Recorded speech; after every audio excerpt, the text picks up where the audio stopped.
नमस्कार। दो प्रदेश खबर विशेष में आपका बहुत स्वागत है। मैं हूं आपके साथ आपका मेजबान नदीम अहमद। तो चलिए बिना देरी के बुलेटिन की शुरुआत करेंगे।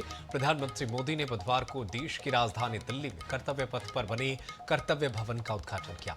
ये इमारत सेंट्रल विस्टा प्रोजेक्ट का अहम हिस्सा है और कॉमन सेंट्रल सेक्रेटेरिएट की 10वीं प्रस्तावित बिल्डिंगों में से पहली है और पहली पूरी हुई बिल्डिंग है। कर्तव्य भवन को इस रूप में तैयार किया गया है जिसमें सरकार के अलग अलग मंत्रालय और विभाग एक ही छत के नीचे आ सके और इससे न सिर्फ मंत्रालयों के बीच बेहतर तालमेल बनेगा बल्कि सरकारी कामकाज में तेजी से बदलाव आएगा। इस अत्याधुनिक भवन में गृह मंत्रालय, विदेश मंत्रालय, ग्रामीण विकास मंत्रालय, पेट्रोलियम मंत्रालय, एमएसएमई मंत्रालय, डीओपीटी और प्रधान वैज्ञानिक सलाहकार का कार्यालय संचालित होगा। साफ है कि यह सिर्फ एक बिल्डिंग नहीं बल्कि सुशासन की दिशा में एक नई पहल है जो भारत की राजधानी के प्रशासनिक चेहरे को और भी संगठित, प्रभावी और आधुनिक बनाने जा रही है।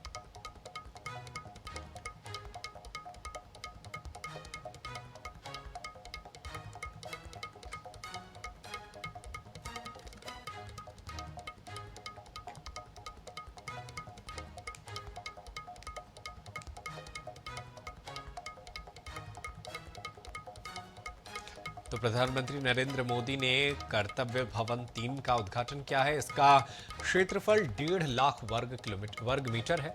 भूतल क्षेत्र में 40,000 वर्ग मीटर है और इसके खासियत की बात करें तो कल कुल 2 मंजिले भूतल हैं सहित कुल 10 मंजिली ये इमारत है। पार्किंग क्षमता 600 कारों का है जहां पर 600 कारों को आसानी से पार्क किया जा सकता है। इसके साथ ही बैठने की व्यवस्था है, वर्क हॉल और कैबिन भी मौजूद है। कॉमन सुविधा की बात करें तो yoga, creche, medical room, cafe, multipurpose hall भी बनाए गए हैं। 24 मुख्य कॉन्फ्रेंस हॉल होंगे जहां कई बैठकों का आयोजन किया जा सकेगा। हर हॉल में 45 लोग बैठ सकते हैं। 26 छोटे कॉन्फ्रेंस हॉल बनाए गए हैं। मौजूदा भवन 1950 से 1970 के बीच बनाए गए थे जो अब है वो 75 साल के हो चुके हैं और ये बहुत ज़्यादा पुराने हैं और इन पर रख रखाव पर सालाना सरकार को बहुत ज़्यादा पैसे खर्च करने पड़ते हैं। केंद्र सरकार के पास करीब 55 मंत्रालय हैं और 93 विभाग हैं। नॉर्थ और साउथ ब्लॉक में मौजूद सभी मंत्रालय यहीं पर शिफ्ट होंगे और यहीं से संचालित होंगे। दोनों ही ब्लॉक को खाली कराए जाएंगे और खाली कराने के बाद यहां पर नए सिरे से निर्माण होगा। इनमें युगे युगीन भारत संग्रहालय बनाया जाएगा। ढांचे के साथ किसी तरह का छेड़छाड़ नहीं किया जाएगा। महाभारत से लेकर आज तक का इतिहास इन भवनों में दिखेगा, यानी जो पुराने भवन हैं उनका भी सरकार इस्तेमाल करेगी और यहां पर कई अच्छी चीजें बनाई जाएंगी। यादों को संजोने के लिए यहां पर म्यूजियम बनाए जाएंगे। संग्रहालय के तौर पर ये म्यूजियम काम करेंगे।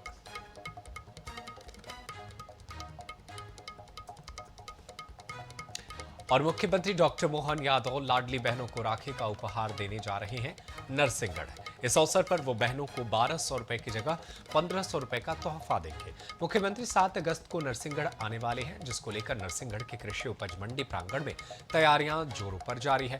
मुख्यमंत्री यहां रोड शो भी करेंगे जो सरस्वती शिशु मंदिर से प्रारंभ होकर बस स्टैंड तक रहेगा, जिसके बाद दोपहर लगभग 3 बजे कृषि उपज मंडी प्रांगण में बड़ी आम सभा को संबोधित करेंगे। मुख्यमंत्री के रोड शो के दौरान उनके भव्य स्वागत के लिए मार्ग पर जगह जगह उनके फ्लैग्स लगाए जाएंगे। इस रोड शो में नगर के प्राचीन अखाड़े, अलग अलग कलाकार और बहुचर्चित बारेलाल बैंड भी हिस्सा लेंगे। कार्यक्रम को सफल बनाने में विधायक नरसिंहगढ़ कोई कसर नहीं छोड़ रहे।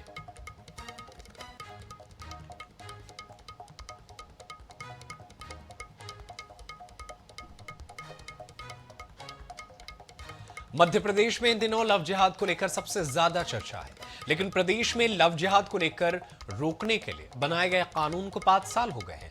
विधानसभा में सरकार की ओर से प्रस्तुत की गई 5 सालों की रिपोर्ट में चौंकाने वाला खुलासा हुआ है। 5 साल में 86 मामलों की जांच पूरी हुई और 50 मामलों के आरोपी बरी हो गए।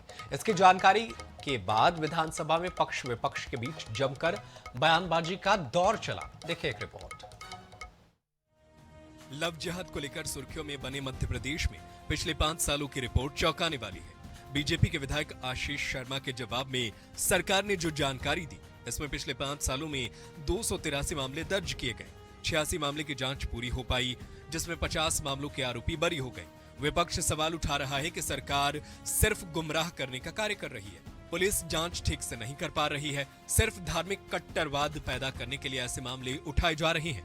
बीजेपी के नेता जो है लव जिहाद मामले पर राजनीति कर रहे हैं। असल बात यह है कि ये जितना गंभीर मामला है, इसमें कठोर कानून बनाने की आवश्यकता है। इसमें जो लोग संलिप्त हैं उनके ऊपर एनएसए की कार्रवाई से लेकर के ऐसे कानून बनाने चाहिए कि ये रुके। लेकिन बीजेपी की राजनीति ऐसी है कि इस तरह की घटनाएं होती रहें, उस पर पोलराइजेशन की राजनीति भारतीय जनता पार्टी करती रहे। जनवरी 2020 में लागू हुए मध्य प्रदेश धार्मिक स्वतंत्रता अध्यादेश 2020 और उसके बाद बने मध्य प्रदेश धार्मिक स्वतंत्रता अधिनियम 2021 को आए 5.5 साल पूरे हो चुके हैं, लेकिन इन सालों में सजा से ज्यादा बरी होने के मामले सामने आए हैं। अब सरकार की ओर से कहा जा रहा है कि इस कानून में फांसी की सजा का प्रावधान किया जाएगा। भोपाल में 30-35 मुसलमानों की गिरफ्तारी लव जिहाद में अभी और होना बाकी है। ये कार्रवाई निरंतर चलती रहेगी और इसका सीडीआर एंगल भी लिया जा रहा है। मोहन यादव जी की सरकार का वादा है, वचन है, इन अपराधियों को सजा नहीं मिलेगी तब तक हम लड़ाई लड़ते रहेंगे। मध्य प्रदेश में दर्ज हुए 283 मामलों में सिर्फ 7 मामलों में आरोपियों को सजा हो गई है, जिसमें आगरमालवा में दर्ज हुए मामले में उम्र कैद की सजा सुनाई गई थी। दर्ज हुए 283 मामलों में 71 पीड़िताएं 18 साल से कम उम्र की थी। सबसे ज्यादा मामले मालवा निमाड़ क्षेत्र में दर्ज किए गए। इंदौर जिले में 74 मामले, भोपाल में 33 मामले, धार में 13, उज्जैन और खंडवा में 12-12, छतरपुर में 11 और खरगोन में 10 मामले दर्ज हुए। INH न्यूज के लिए भोपाल से अंकुश मौर्य की रिपोर्ट। और चलिए इस बीच बड़ी खबर का रुख कर लेते हैं। मोहल्ला मानपुर अंबागढ़ चौकी जिले के खुसे कला गांव के जंगल में डीआरजी और नक्सलियों के बीच मुठभेड़ हुई। सर्चिंग पर निकली टीम पर नक्सलियों ने अचानक फायरिंग की। जवाबी कार्रवाई में सुरक्षा बलों ने मुस्तैदी से मोर्चा संभाला। मुठभेड़ में नक्सलियों के मारे जाने की खबर है, साथ ही एक बड़े लीडर की गिरफ्तारी की भी सूचना है। घटनास्थल से नक्सली सामग्री बरामद हुई है। एसपी वाईपी सिंह ने ऑपरेशन तेज करने के निर्देश दिए हैं। गृह मंत्री के जिले में दौरे से पहले यह बड़ी कार्रवाई मानी जा रही है।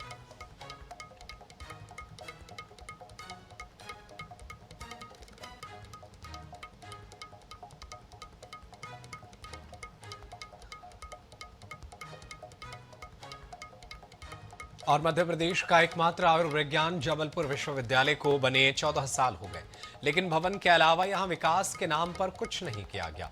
यहां स्टाफ की कमी के चलते ना तो परीक्षाएं समय पर हो पा रही हैं और ना ही उनके परिणाम समय पर घोषित हो रहे हैं। हालात यह है कि जैसे तैसे इस विश्वविद्यालय को चलाया जा रहा है।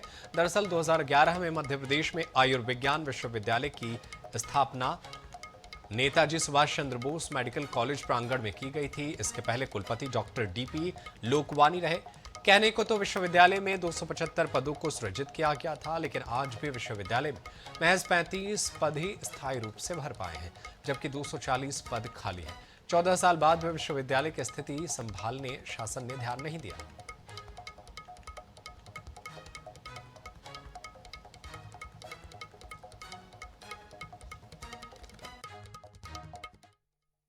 जबलपुर महानगर को वैसे तो संस्कारधानी कहा जाता है और ये एक धार्मिक नगरी के साथ साथ शिक्षा की भी नगरी इसको माना जाता है। चूंकि अगर हम मध्य प्रदेश की बात करें तो एकमात्र जबलपुर ऐसा शहर है जहां पर 5 जो है शासकीय विश्वविद्यालय यहाँ पर मौजूद हैं। उसमें एक विश्वविद्यालय जो है 2011 में निर्मित हुआ था, उसका नाम है मध्य प्रदेश आयुर्विज्ञान विश्वविद्यालय, जो कि मध्य प्रदेश का एकमात्र ऐसा विश्वविद्यालय है जहाँ पर चिकित्सा शिक्षा की बात होती है और चिकित्सा शिक्षा के जितने कॉलेजेस हैं वो सब यहाँ से संबंध है। तो कह सकते हैं कि मध्य प्रदेश के लगभग 5000 कॉलेज यहाँ पर संबंध है। लेकिन यहाँ की अगर हम चर्चा करें तो 2011 से लेकर अभी तक महज 35 लोगों का रेगुलर स्टाफ यहाँ पर मौजूद है, जबकि अगर हम संख्या की बात करें तो लगभग 275 का स्टाफ जो है वो यहाँ पर होना था और 275 पद स्वीकृत हैं। तो ये बड़ी खामी जो है वो यहाँ पर नज़र आ रही है। हालांकि अगर हम मेडिकल यूनिवर्सिटी प्रबंधन की हम बात करते हैं तो वो ये कहता है कि हम लगातार शासन को पत्र लिख रहे हैं और उनसे मांग भी कर रहे हैं, लेकिन वो पत्र कहाँ जा रहे हैं, क्या शासन के कानों तक नहीं के सामने नहीं पहुंच रहा है या शासन के कानों में जू नहीं रेंग रहा है, क्योंकि रेगुलर स्टाफ नहीं होने के कारण यहाँ पर आए दिन स्कैंडल जो हैं वो हो रहे हैं, चाहे वो नर्सिंग घोटाला हो, चाहे पैरामेडिकल घोटाला हो, चाहे अन्य जितने भी घोटाले हैं वो यहीं से निकल रहे हैं। इसके साथ साथ अगर हम बात करें मेडिकल यूनिवर्सिटी की, तो यहाँ पर परीक्षा परिणाम घोटाला भी यहाँ पर देखने को मिला है। रेगुलर स्टाफ की कमी ने ये सारे घोटाले जो हैं वो यहाँ पर हुए हैं। अभी भी लगातार जो है वो मांग चल रही है, लेकिन ये मांग कब पूरी होती है ये देखने वाली बात होगी। देख सकते हैं कि यही वो मेडिकल यूनिवर्सिटी है जहाँ से सारे चिकित्सा के जो शिक्षक हों, डॉक्टर्स हों, नर्स हों या यूनानी चिकित्सक हों या अन्य जितनी भी पद्धतियां हैं उनके चिकित्सक हों, वो सब यहीं से निकलते हैं। अब ये देखना ही होगा कि शासन प्रशासन कब यहाँ पर रेगुलर भर्ती करता है। जबलपुर से हमारे सहयोगी अनूप लाल के साथ संजय साहू, INS 24x7। बारिश की वजह से छतरपुर जिले के महाराजपुर विधानसभा क्षेत्र में कई जगहों पर आने जाने के लिए नाव का सहारा लेना पड़ रहा है। इस नाव से गर्भवती महिला को अस्पताल तक पहुंचाया गया। यहां तक कि बच्चे भी नाव के जरिए स्कूल जा रहे हैं। देखिए एक रिपोर्ट।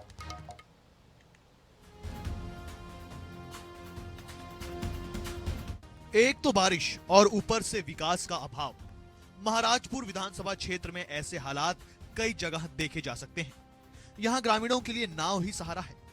हालात ये हैं कि इमरजेंसी में एम्बुलेंस भी गांव तक नहीं पहुंच पाती। गर्भवती महिलाओं को भी दिक्कतों का सामना करना पड़ रहा है। नवजात को नाव से घर ले जा रहे इस प्रसूता के परिवार की भी यही कहानी है। गर्भवती महिला को पेट दर्द शुरू हो गया तो उसको आनंद फानंद अस्पताल लाने के लिए उनके परिवारजनों ने, जब 108 एम्बुलेंस वहाँ नहीं पहुँच पा रही थी, तो एक नाव से उसको नाला पार कराया और नाला पार करते ही रोड के उस तरफ 108 मिल गई। उसको जिला अस्पताल पहुंचाया गया और सुरक्षित उसकी डिलीवरी हो गई।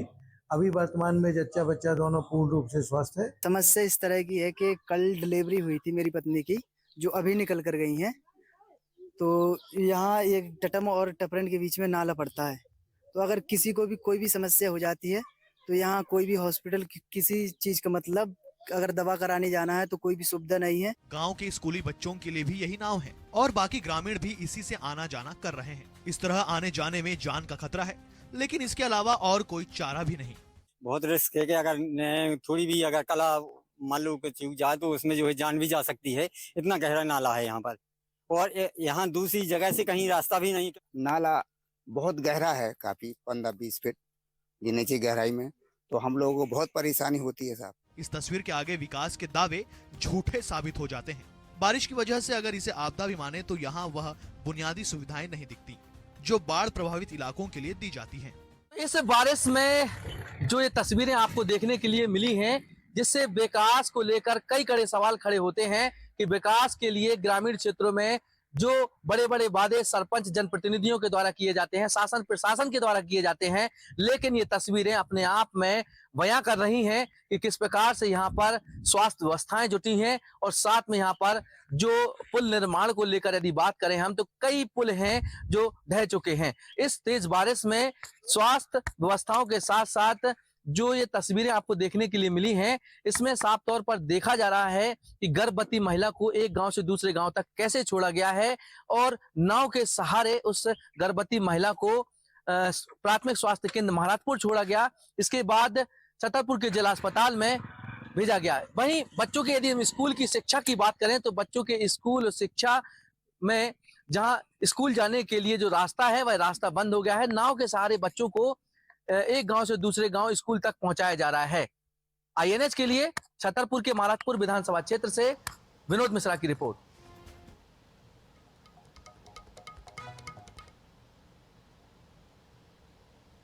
स्वास्थ्य तंत्र की लापरवाही एक बार फिर सवालों के घेरे में है। पहला मामला मुरैना जिले के पोरसा से है, जहां एक झोला छाप डॉक्टर की लापरवाही से एक महिला की आंखों की रोशनी चली गई। पीड़िता मनीषा कुशवाहा तबीयत बिगड़ने पर डॉक्टर प्रमोद जैन के क्लिनिक पहुंची थी, जहां डॉक्टर ने उसे 2 इंजेक्शन लगा दिए।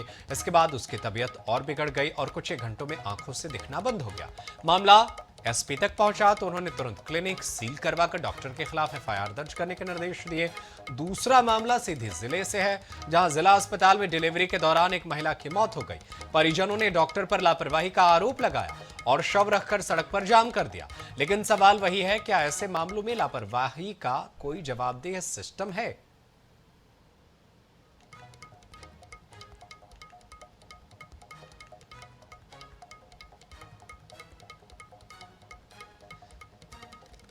तो झोला छाप डॉक्टर ने इलाज किया था और लगातार झोला छाप डॉक्टरों की वजह से, लापरवाही की वजह से ऐसी तस्वीरें निकलकर सामने आ रही हैं। और ये दो तस्वीरें मुरैना और सीधी की है, जहां पर गलत इंजेक्शन लगने की वजह से आंखों की रोशनी चली गई। तो ये दूसरी तस्वीर सीधी की है, जहां पर एक युवक की मौत हो गई।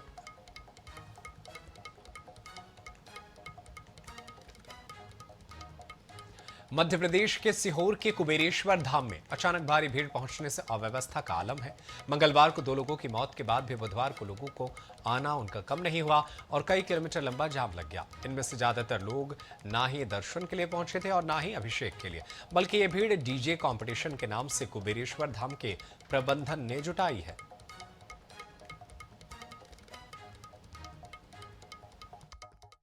आप लोग होशंगाबाद कहाँ जा रहे हैं? ये सियोरी है कावड़ी काय के लिए? कावड़ी यात्रा में। आपको लग रहा है यहाँ पे आना चाहिए इतनी परेशानी में? नहीं, व्यवस्था पहले पता था कि क्या मुश्किल है? सही नहीं है भाई साहब, बिल्कुल।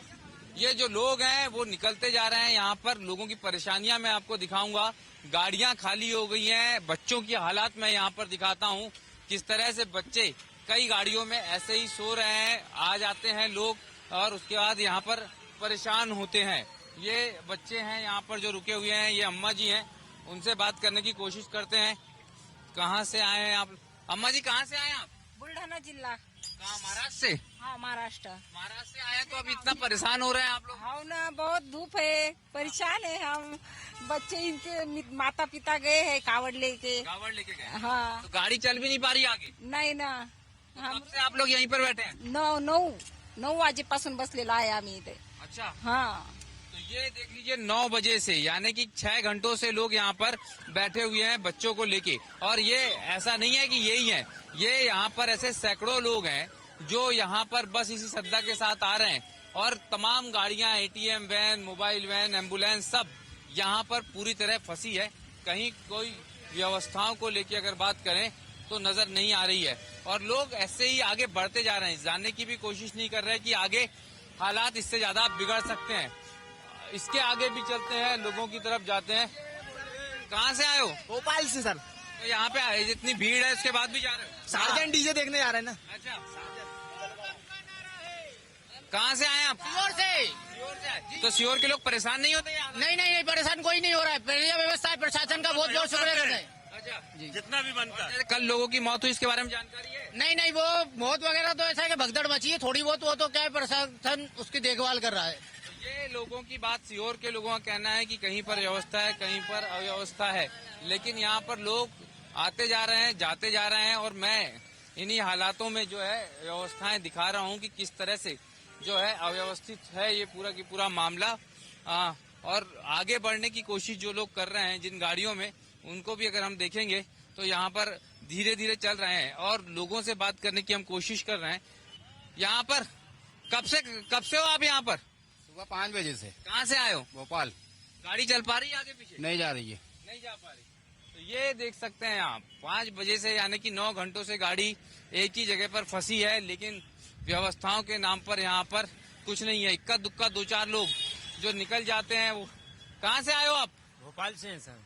तो ये इतनी हालत खराब है, अपने आसपास के मंदिर में जल चढ़ाते तो ज्यादा। नहीं, वो तो भगवान की कृपा है जी। हाँ। और जो लोग परेशान हो रहे हैं? नहीं, वो भगवान की मर्जी है। सब परमात्मा की ही देन से आए हैं। सब परमात्मा। हाँ, जहाँ से आए हैं वहीं जाना है। अच्छा। हाँ। तो ये देख सकते हैं लोगों के जवाब, और उससे आप समझ सकते हैं कि लोग क्या चाह रहे हैं, कहाँ कहाँ से आए हैं। जो कावड़िए हों चाहे बाकी के लोग हों, एक बावलापन है। मैं आपको अलग अलग गाड़ियां दिखा रहा हूँ जो इमरजेंसी सर्विसेज की हैं, वहाँ पर पूरी तरह फंसी हुई है। पर लोग हैं कि समझना नहीं चाहते कि इन हालातों में नहीं जाना चाहिए। वहाँ पर लोग जा रहे हैं, एक तिलक लगा लिया, एक कावड़ उठा लिया और उसके बाद पहुँच गए। लोगों की भक्ति अपनी जगह है, लेकिन क्या वाकई में ये सही है या नहीं, इस पे बात हो रही है। आप कहाँ रहते हो? भोपाल। कब से आए हो यहाँ पर? कल से। अच्छा, आप सही बताओ कि यहाँ पे हालात कैसी है? 1 नंबर। लोग परेशान नहीं हो रहे? परेशानी है। परेशानी है और क्या। तो परेशान है तो लोगों को आप क्या बोलेंगे? यहाँ अभी आ जाए तो अभी आना चाहिए, बाद में आना चाहिए? बाद में आना चाहिए। अभी आके कब आया था? पैदल में धूप में तप रहे हैं, नंगे पैर चल रहे हैं, भीड़ भाड़ लगता है, ना दर्शन हो पाएंगे ना नहीं हो पा रहा है। तो ना दर्शन हो रहे हैं ना कुछ हो रहा है। जो लोग यहाँ पे आए हैं उनसे हम बात कर रहे हैं और बता रहे हैं लोगों को, लेकिन लोग ये समझ नहीं पाते और हर साल ऐसी जगहों पर पहुंचते हैं। और आगे भी हम चल रहे हैं, आगे भी आपको दिखाएंगे किस तरह से यहाँ पर हालात होते हैं हर साल। जो महिलाएं हैं उनसे जानने की कोशिश करते हैं, बुजुर्ग महिलाएं भी हैं यहाँ पर, उनसे जानते हैं। अम्मा कहाँ से आए हो? मेहतपुर सिटी से। मेहतपुर सिटी से। अच्छा, तो कहाँ के लिए? यहाँ पे दर्शन के लिए आए थे? हाँ, तो पैदल पैदल कितनी दूर चले हो? बहुत दूर से आ रहे हैं, तो छठ मंदिर से पगे पगे आ रहे हैं। तो घर के आसपास आप जहाँ रहते हो वहाँ मंदिर नहीं है? है के? तो यहाँ पर क्यों आ गए? यहाँ आ गए कोरेश्वर धाम दर्शन के लिए। दर्शन कर लिए? रायसेन जिले सिलवानी तहसील। किस लिए आए हो? बागेश्वर मंदिर। कावड़ यात्रा या डीजे? कावड़ यात्रा। बताओ क्या देखने आए हो? Surgeon DJ. सार्जन। लोग यहाँ पर डीजे देखने आए हैं और जिला प्रशासन को ये पता ही नहीं है।